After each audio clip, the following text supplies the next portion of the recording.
இனிமே கண்ணை மூடிட்டு கடலை எண்ணெய் வாங்கலாம். ஏன்னா மந்த்ரா கடலை எண்ணெய் இதயத்தின் தயாரிப்பு.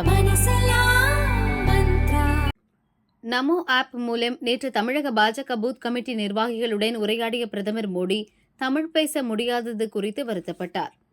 தமிழ் என் தாய்மொழியாக இல்லாமல் போனது வருத்தம். தமிழில் பேச முடியவில்லையே என நினைக்கும் போது வேதனையாக இருக்கிறது என மோடி பேசியிருந்தார்.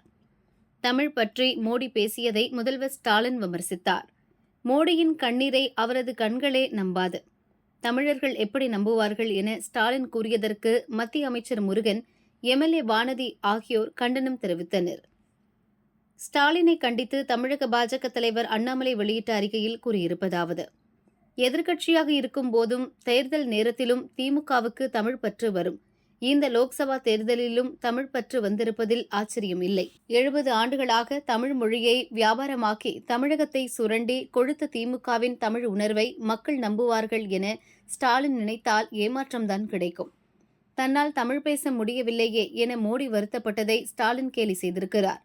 கருணாநிதி, ஸ்டாலின் போல மொழியை வைத்து நடத்தும் வியாபார அரசியலை செய்ய வேண்டிய அவசியம் மோடிக்கு இல்லை. அவர் பிற மாநிலங்களிலும் தமிழின் தொன்மையை பெருமையாக பேசி வருகிறார். வாய்ப்பு கிடைக்கும் போதெல்லாம் உலக அரங்கிலும் தமிழின் பெருமையை பேசி வருகிறார். உலக தலைவர்களை தமிழகத்துக்கு அழைத்து வந்து நம் கலாச்சாரத்தை பறைசாற்றியிருக்கிறார்.